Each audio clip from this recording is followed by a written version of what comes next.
días el Señor me convence más mi corazón que nosotros estamos envueltos en el pecado de la apatía. Y hoy terminamos con este tema. Y el jueves estábamos trayendo los 4 rasgos para identificar el pecado de la apatía. Y yo hoy voy a darle terminación a estos que faltan, a estos 2 o a estos 3 que nos faltan acá.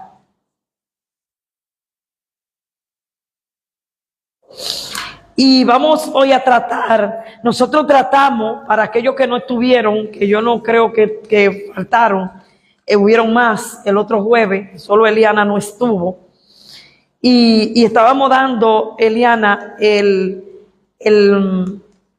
pecado de la apatía, que el pecado de la apatía, yo busqué que... Ya usted empezó, que es un pecado letal de indiferencia que endurece nuestros corazones e infecta nuestra rutina diaria y nos hace insensible a quien es Dios y a lo que ha hecho con nosotros. O sea que el pecado de apatía trae mal agradecimiento. Se relaciona mucho cuando nosotros no agradecemos lo que Dios ha hecho por nosotros. Y este pecado es un espíritu influyente, y di varias citas donde se manifestó. En una de las partes donde se manifestó fue los Hechos, cuando uno de los Tíquicos, que se llamaba, y que se cayó. Él estaba sentado en una ventana y estaban haciéndose una vigilia, un culto extendido, Pablo estaba dando, y esa indiferencia que nosotros tenemos, que a nosotros no nos importa lo que se esté hablando, y comenzamos muchas veces a dormirnos, nos rendimos, y él se rindió y se cayó de una ventana y cayó muerto. Y Pablo fue que el Espíritu Santo a través de Pablo lo revivió. Y hay varias citas bíblicas que nos dan a entender lo que es este pecado. Después pasamos a los rasgos y está el orgullo de la apatía, que comienza cuando nos olvidamos de la presencia diaria de Dios. Entonces el orgullo endurece nuestros corazones y asumimos el rol de Dios. Asumimos nosotros que nosotros estamos bien, que nada nos pasa, y estamos en una frialdad letal, en una forma de que a ti no te importa si te levantas temprano a orar, cuántas veces tú has orado en el día. A ti te pasan esas cosas como volando, porque tú te entras en un ambiente carnal, y lo que tú haces, hasta tú mismo te dice que tú estás bien por todas las cosas que tú haces. Tú piensas que está bien delante del Señor. Y explicaba aquí en la iglesia, que una de las cosas que nos relaciona mucho y se identifica ese pecado en nuestras vidas es cuando nosotros pensamos que todo lo que hacemos, aunque sea bueno, Dios está de acuerdo. Porque nos distanciamos tanto del Señor que no buscamos la aprobación de Dios. Y ese pecado se llama apatía. Y hoy yo quiero darle terminación a esto, y nos vamos a ir al egoísmo de la apatía. Dice que el egoísmo de la apatía es la manera más efectiva de luchar contra la apatía. La manera más efectiva de luchar contra la apatía es cultivando un corazón de amor, una adoración constante y constante agradecimiento hacia Dios. Cuando nosotros reconocemos que nosotros lo que hoy hemos logrado, o lo que tenemos, o por qué estamos vivos, por qué nos levantamos, cuando nosotros comenzamos a ver estas cosas y agradecerle a Dios por todo lo que nos está pasando, dicho sea de paso, aún las cosas que nosotros entendemos que son desagradables. Cuando nosotros entendemos que todo lo que nos pasa por algo. Dice que a aquel que ama a Dios, todas las cosas le ayudan a bien.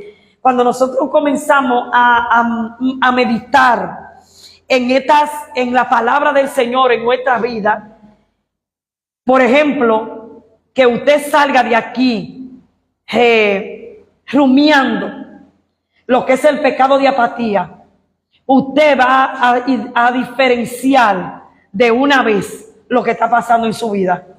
Usted no va a seguir para adelante pensando que usted está bien, porque uno de los pecados más grandes es nosotros entender que estamos bien. Cuando nosotros nos viene a la mente que nosotros estamos bien, que nosotros porque venimos a la iglesia, que nosotros porque escuchamos la palabra, que porque oramos, que porque hacemos matutino, que porque hacemos vigilia, que porque vamos y evangelizamos, nosotros estamos bien, nosotros caemos en la trampa del enemigo. Y nos mantenemos haciendo eso, pero menos buscando la presencia de Dios. Y lo más importante para un cristiano, para uno de nosotros, es buscar su presencia antes de hacer lo otro. Porque aunque todo eso parezca y es bueno, porque es un trabajo para el reino de Dios, lo importante es buscar al dueño de la obra. Tú estás en una empresa, tú estás en algún trabajo y tú necesitas orientación, tú te vas a acercar a la persona que tiene que ver con el funcionamiento de esa empresa. Entonces, si nosotros nos acostumbramos a nosotros hacer todas las cosas que nosotros entendemos y que es bíblico y que son buenos y que es de ayuda para la obra, y nos acostumbramos nada más a hacer el trabajo, pero no a buscar el dueño, nosotros estamos cayendo en el versículo que dice: apartado de mí, hacedor de maldad, yo no te conozco.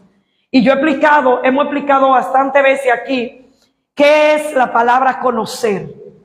Conocer significa intimidad.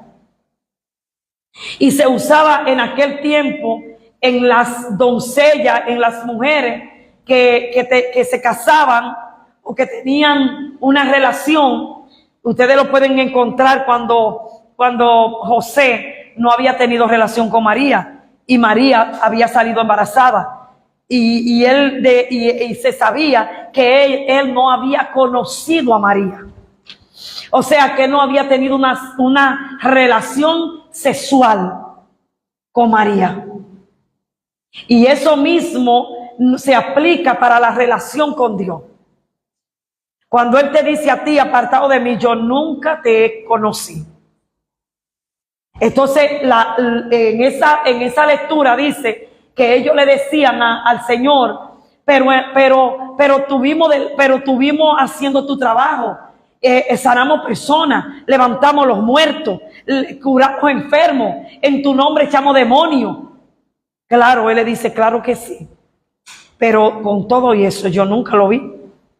¿Por qué? Porque ustedes se encargaron de todo lo demás, menos de venir a mi presencia. Y cada vez que en este tiempo que yo he estado estudiando todo esto y el Señor entrándome, más mi corazón se quebranta. ¿Por qué razón? Porque yo sé que yo no le estoy dando el tiempo preciso a Dios. Porque me falta entrega al Señor.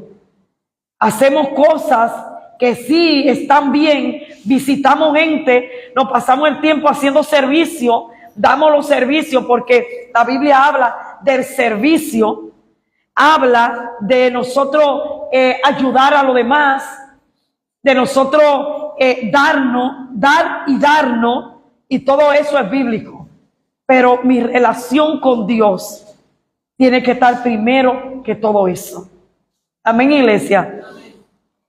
Entonces dice que el egoísmo de la apatía, ustedes vieron cuál es la manera más efectiva de luchar contra ese pecado. La manera más efectiva es tener un corazón de amor.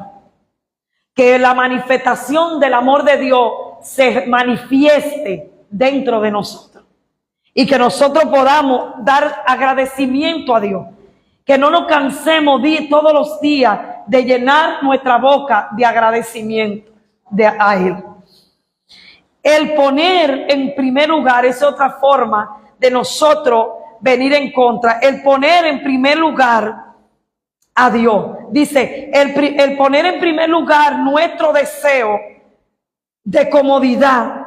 La apatía promueve el egoísmo y nos hace frío ante Dios y ante lo demás, ante aquello con alguna necesidad.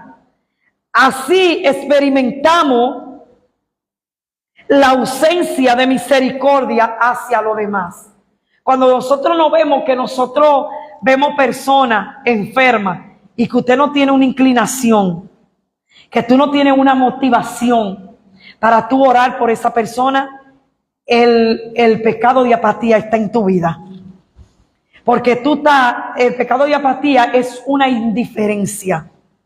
Se refleja, se manifiesta a través de indiferencia con lo demás. Que tú sepas, que tú no te importes si tu vecino tiene algo que comer, que no te interesa, simplemente tú tener lo tuyo, a ti no te importa más nadie. Eso es apatía. Porque eso es indiferencia. Cuando nosotros sabemos que personas de la iglesia están enfermas o están en una situación, en una circunstancia, y nosotros no nos sentimos conmovidos por esa otra persona, nosotros estamos siendo atacados por el pecado de apatía. Estamos indiferentes con las otras cosas, estamos indiferentes, porque a mí lo único que me interesa es yo sentirme bien y que yo esté bien. O sea, alguien está enfermo aquí, alguien tiene una necesidad, pero nosotros tenemos suficiente para ayudarlo, o tenemos lo que tengamos. No tiene que ser suficiente, porque Dios no nos manda a ayudar a nadie cuando tenemos suficiente. Dios nos manda a darle a la persona con lo que tú tienes, no que haya suficiente. Entonces yo quiero que ustedes busquen, alguien que busque 2 de Corintios 5:15. 2 de Corintios 5:15. Y por todo murió, para que los que viven ya vivan para sí, sino para aquel que murió y resucitó por él. Amén. Entonces, aquí, vuelva y léalo, pastor. A mí se me... Ok, 2 de Corintios. Y por todo murió, para que los que viven ya no vivan para sí, sino para aquel que murió y resucitó por ellos. Amén. Entonces dice, y si como murió por todo, dice, y por todo murió. No murió por uno, no murió por ti ni por mí nada más, murió por todo, por todo. Dice, y por todo murió, para que los que viven ya no vivan para sí. Entonces, ¿qué el Señor nos está diciendo con esto? Que nosotros tenemos vida y la tenemos es para servirle a otro. Es para ayudar a otro. O sea, no es para que tú vivas para ti mismo. Si nosotros morimos juntamente con Él, y dice la Biblia que resucitamos juntamente con Él, para algo el Señor nos resucitó del pecado. Porque no es que tú te moriste físicamente y resucitaste. Tú moriste espiritualmente, porque tú moriste al pecado y resucitaste en un nuevo hombre. ¿Para qué? Para ahora hacer el trabajo que Dios nos manda hacer. Dice, el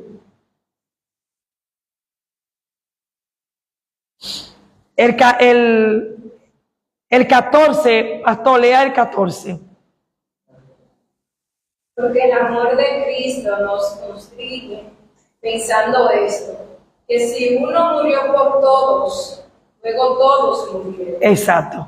Entonces, la palabra constriñe dice que es llevar a una persona a hacer o actuar de determinada forma en contra de su voluntad o a la fuerza.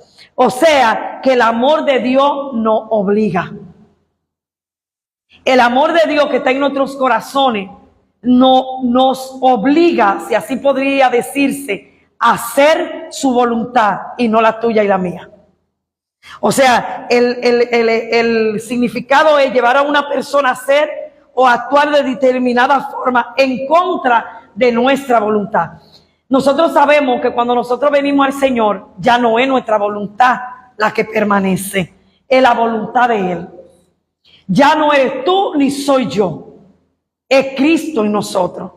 Y si es Él en nosotros, nosotros tenemos que hacer lo que Él nos diga que debemos hacer. Esa es una forma de nosotros salir de la apatía. Nosotros decirnos nosotros mismos, oye, tú no vives tú no te gobiernas tú. El Espíritu Santo gobierna tu vida. Y si es el que la gobierna, la apatía no puede estar en nuestra vida. La indiferencia con la iglesia, la indiferencia con la obra del Señor, la indiferencia de buscar al Señor en momentos. Usted dirá, yo tengo muchas cosas, todos tenemos muchas cosas que hacer. Pero nosotros le hemos dado cabida a los quehaceres. Le hemos dado cabida en nuestra vida para que nuestra vida sea atada, sujetada a los afanes que nos, al trabajo, a los afanes del trabajo, a los afanes de la casa, a los afanes de los hijos, a todo nos envolvemos. Y el enemigo sabe cómo detenernos de hacer la voluntad de Dios. Sí, y nosotros se la abrimos. Porque cuando nosotros hacemos eso, nosotros le damos cabida a Él para que Él actúe sobre nosotros. Vámonos a buscar Juan 13, del 34 al 35. Juan 13. Nos gozamos nosotros estudiando la palabra del Señor. Juan 13. Del 34 al 35. Un mandamiento nuevo os doy, que os améis uno a otros, como yo os he amado, que también os améis uno a otros. En esto conocerán todos que sois mis discípulos, si tuviereis amor los unos con los otros. Cuando nosotros practicamos esto, nosotros la apatía sale de nuestra vida. Cuando nosotros dice un nuevo mandamiento os doy, y era basándose en los 10 mandamientos. Honra, ama a tu Dios sobre todas las cosas, con toda tu mente, con todo tu corazón, con todo tu espíritu, con toda tu fuerza. Cuando tú y yo amamos a Dios de esta forma, y el pastor lo explicó el otro día, cumpliendo ese, vamos a cumplir el de amar a tu prójimo como a ti mismo. Si tú cumples ese de amar a tu prójimo como a ti mismo, tú estás amando a Dios sobre todas las cosas. Porque uno se entrelaza con el otro. Eso fue lo que el pastor explicó hace unos días cuando trajo la prédica. Dice, un nuevo mandamiento os doy, que os améis unos a otros como yo lo he amado. O sea, que no está diciendo el mismo Jesús en esto. Yo entregué mi vida por ustedes. Yo dejé mi trono. Yo dejé mi corona. Yo cargué el pecado de cada uno de ustedes cuando yo no pequé. Los que eran sentenciados a muerte eran ustedes. Y yo pagué ese precio para que yo fuera crucificado en lugar de ustedes. Entonces, si Él nos amó a nosotros y tuvo misericordia de nosotros, no tuvo apatía, no tuvo indiferencia con nosotros, porque nosotros nos dejamos conducir del espíritu del pecado de apatía.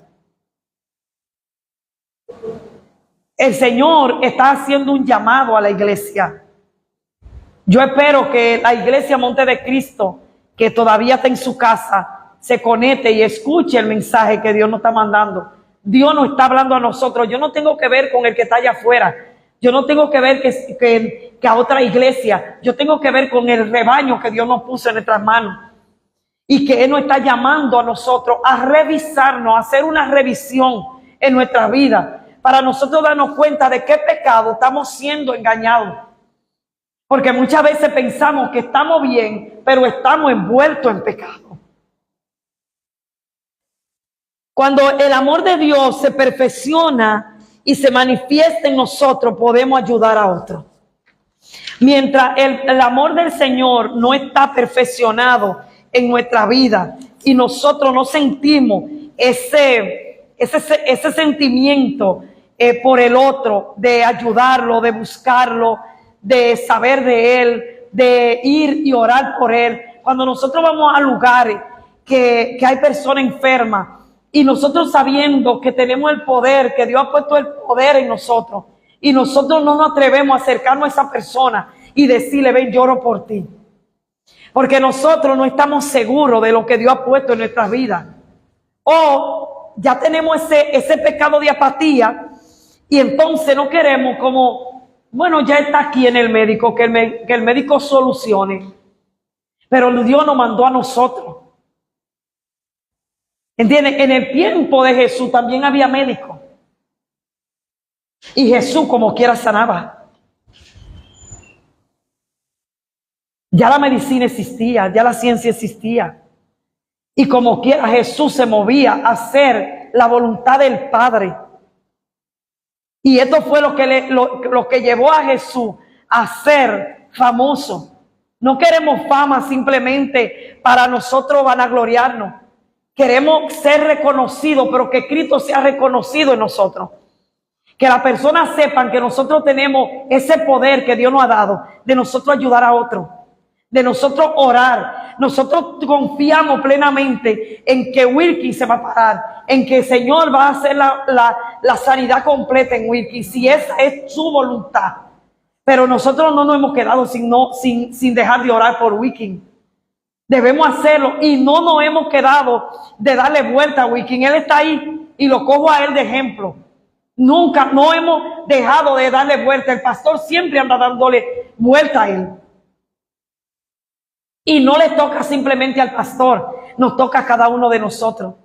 Saber de nuestro hermano, saber, decirle al Señor, Señor, revélame tu amor en mi corazón. Si yo tengo un corazón apático, Señor, quita esa apatía de mi vida y llénalo de tu amor para yo poder hacer tu voluntad. Porque es que el dueño de la obra se llama Dios, se llama Jesucristo.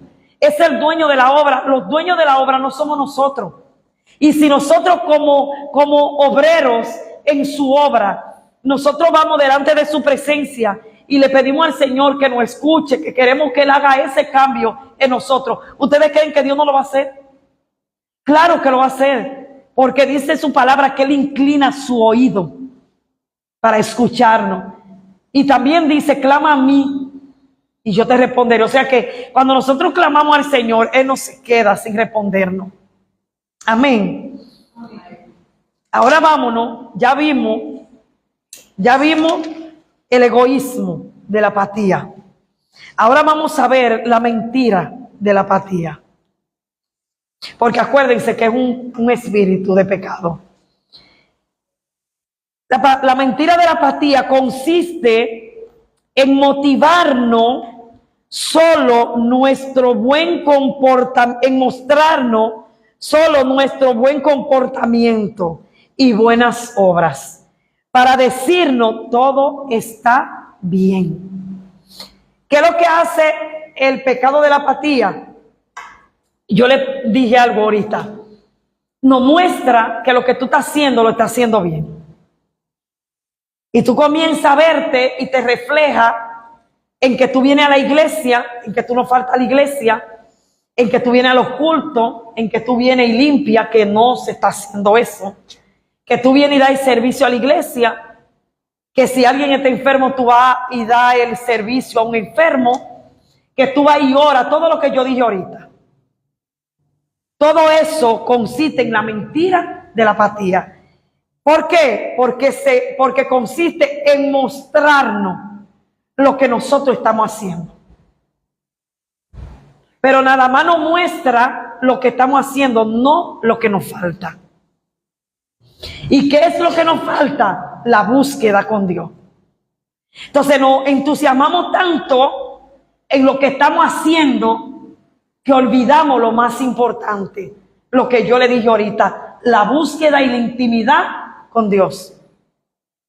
Entonces decimos, acuérdate porque estamos trabajando, y yo lo digo por mí, porque muchas veces mi esposo y yo hemos dicho eso. Estamos trabajando, estamos predicando, estamos esto, sí, y todo eso Dios nos mandó a hacerlo, es verdad, pero nos falta búsqueda. Si nosotros partimos de esta tierra, Dios puede ser que nos diga a nosotros, y mi relación con ustedes, ¿dónde estuvo? Y eso me preocupó.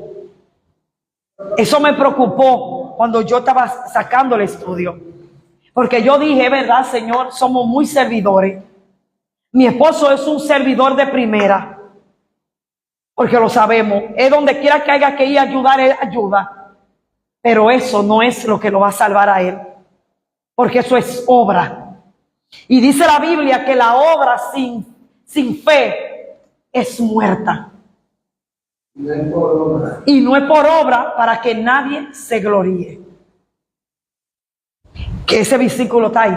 Entonces nosotros tenemos que hacer una autorrevisión urgente en nuestra vida. Porque de lo contrario, ni es por adoración, ni es porque adoremos y sintamos la presencia de Dios, porque la sentimos adorándolo y buscándolo, es por la intimidad con Él. Si nosotros no nos detenemos y sacamos tiempo para Dios, por lo menos, como le decía el Señor a los discípulos, ni una hora pudieron esperar y velar conmigo. Hay personas, vemos personas que no oramos ni 15 minutos. Nos paramos de la cama, nos ponemos y nos bañamos, nos aseamos y le decimos al Señor, Señor, guárdame, cúbreme. Y muchísimo lo hacen saliendo a la puerta y se van. Y en la noche cuando usted, sí, Frado, y me vino solamente y lo dejé. Frado y me hace señas que se presinan. Y yo lo iba a decir, pero me callé. Y parece que Dios quería que yo lo dijera. Nos presinamos muchísimo todavía, conociendo de Cristo, se hacen la señal de la Santa Cruz. Claro, eso no es bíblico. Entonces, hacemos eso y por ahí mismito salimos. Pero cuando usted llega del trabajo, usted llega cansado, requete cansado. Y no le da tan poco tiempo a orar. Y le dicen al Señor, Señor, gracias por este día, nos vemos. Y el Señor esperándonos a cada uno de nosotros para Él decirnos algo. Para Él hablar con nosotros. Para preguntarte, hija, ¿cómo te fue en tu trabajo? Él lo sabe, pero Él quiere que tú se lo digas. Y eso me habló a mí. Yo no sé a usted, pero a mí me habló. Y yo tengo que buscar la solución con mi vida con Dios. Porque yo predicar no me va a salvar. Yo darle a ustedes el pan fresco no me va a salvar. Puedo darle a ustedes todo y salvarse ustedes, más yo perderme. Eso puede pasar en muchas personas. Que aplicamos a otros, pero no nos aplicamos nosotros. En Efesios, búsquenme Efesios 2, del 8 al 9.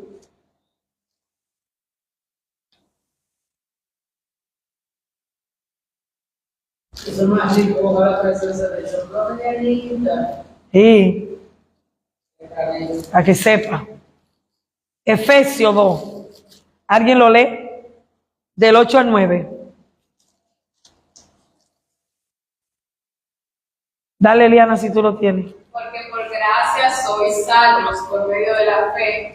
Y esto no es de vosotros, pues es don de Dios. No por obras para que nadie se gloríe. Exactamente. Dice, porque por gracia, por su amor, por su gracia inmerecida. Ustedes saben lo que es una gracia, ¿verdad? Es un intervalo de tiempo que se ponen en pesa, lo dan, le dan una, en diferentes, ¿tú me puedes dar una explicación de eso, Liana? De la gracia en un trabajo, de personas que alcanzan como un intervalo de tiempo para hacer algo con esa persona, y eso es como una extensión de tiempo para bendecir. Es así, ¿verdad? Es algo así como una gracia. Hay personas que dicen, le dieron una gracia de tanto tiempo, de tanto día. La gracia de Dios fue esa con nosotros. No matarnos y arraigarnos de la tierra, sino que nos dio una gracia a través de su Hijo Jesús, para que Él viniera en propiciación por nuestro pecado y nos levantara a nosotros y nos salvara. Es por su gracia, no es por lo que tú y yo hagamos. Es por su gracia que somos salvos. Por su gracia. No es porque tú lo adores, no es porque tú le cantes, no es porque tú hagas todo lo que hagas. Si tú haces todo eso, y en 1 Corintios 13 podemos encontrar ese amor, que dice que el amor de Dios como es. O sea, que por más que tú hagas y no tienes amor, tú no has hecho nada. Ni tú ni yo. Porque el amor de Dios es el que debe estar dentro de nosotros y vencer a través de nosotros. Y alcanzamos con eso, con ese amor infinito, genuino, que Él ha puesto en nuestros corazones. Dice, Dios mira las motivaciones y la adoración de nuestro corazón. Muchas veces, sin darnos cuenta, encontramos identidad en cómo nos ven otros y nos confundimos con los halagos y los aplausos del hombre. Muchas veces nos regustamos y encontramos nuestra identidad en lo que diga el hombre de nosotros. Oye, qué bien te ves después que tú tenés el evangelio. Oye, tú estás bien ahí, tú estás bien. Y la gente comienza a darnos halagos.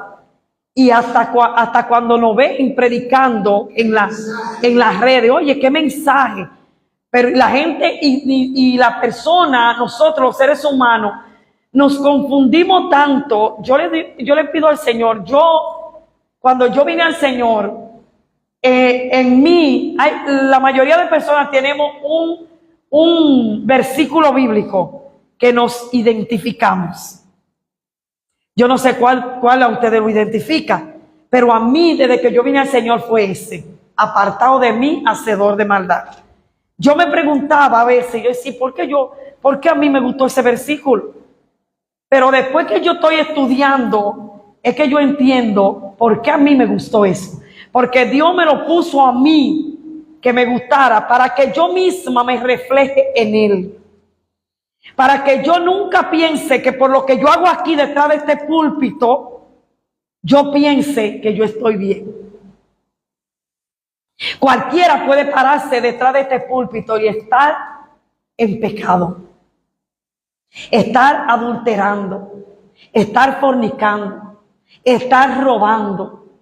Cualquiera puede pararse aquí y tener su casa vuelto un disparate y traer un mensaje que usted caiga y ¡pum! ¿Y usted sabe por qué? Porque Dios es el que lo hace. Y Él no tiene que ver el vaso que Él escoja. Él quiere un vaso. Por eso dice la Biblia que si nosotros no hablamos, las piedras, que son las personas incrédulas, que son las personas que no han creído, que son personas inconversas, que no están en la convención del evangelio, hablarán por nosotros. Usted ha visto personas que no están en la iglesia y le dan una palabra a usted que usted piensa que es cristiano. Como una persona que se paró ahí y le dio una palabra al pastor un día ahí en el frente y no es cristiano. Y le digo, y no soy cristiano.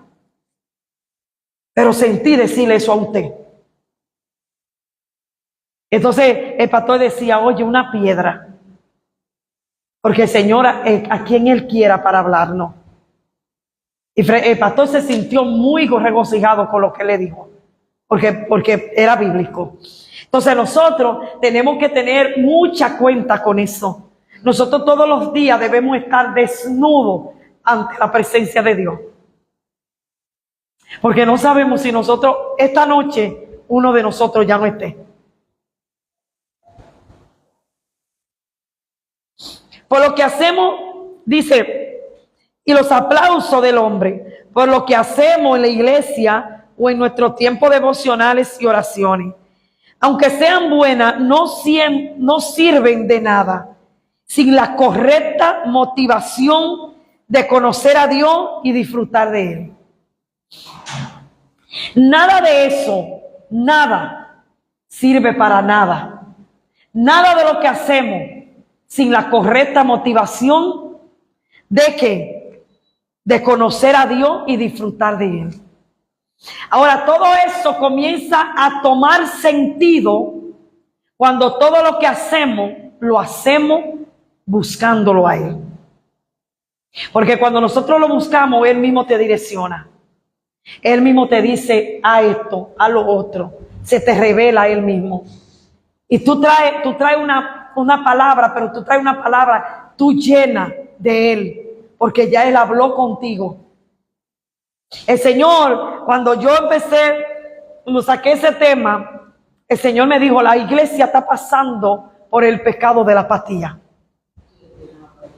Y no es Monte de Cristo, es el pueblo de Dios.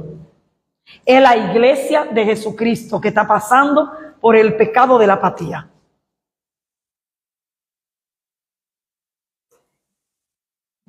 ¿Cuál es el antídoto para la apatía? Vámonos a Romanos 3, del 23 al 25. Fradwin busca Salmo 34:1. Y alguien que me lea Romanos 3. Desde el versículo. Romanos 3, desde el 23.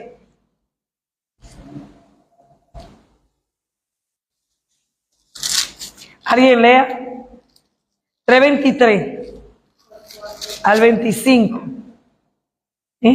Por cuanto todos pecaron y están destituidos de la gloria de Dios, siendo justificados gratuitamente por su gracia, mediante la redención que es en Cristo Jesús. Amén.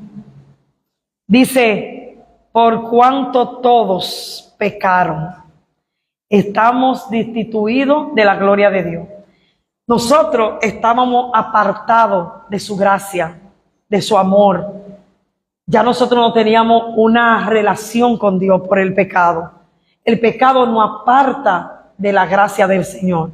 Cuando nosotros volvemos a reconciliarnos con Él, a través de la confesión de pecado y a través de reconocerlo a Él como nuestro único y suficiente Salvador, se opera en nosotros la gracia, que es la que nos justifica delante del Padre. ¿A través de quién? A través de Jesús. Entonces, no es por lo que tú y yo hagamos, es por su gracia, es por su gran amor. Pero ese amor también tiene que ser respaldado por lo que Dios nos manda hacer, por hacer su perfecta voluntad, por hacer su voluntad, no la voluntad nuestra, no lo que a mí me gusta. A mí no me gusta limpiar el templo, no es que a ti no te gusta, es que Dios te manda hacerlo. A mí no me gusta salir a predicar, es que no es que a ti no te gusta, es que Dios te manda. Es la comisión la que nos dejaron establecida a nosotros. La gran comisión. Ir y hacer discípulos.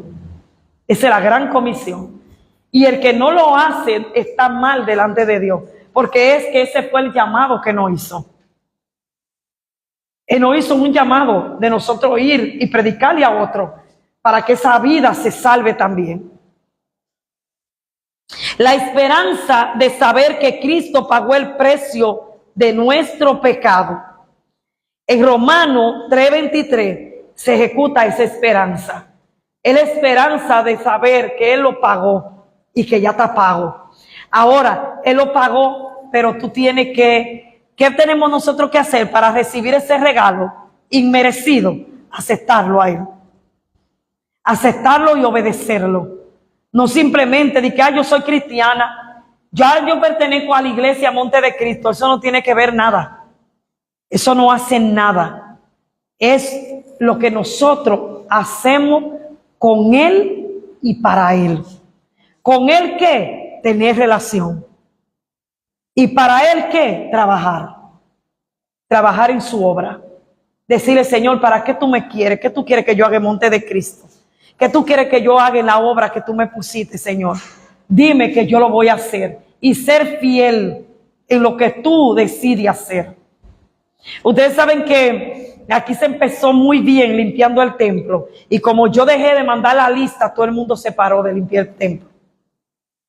Usted no puede convertirse, ninguno de nosotros podemos convertirnos en líderes carretilla. ¿Usted sabe qué es un líder carretilla? La carretilla se mueve si tú no la mueves. No.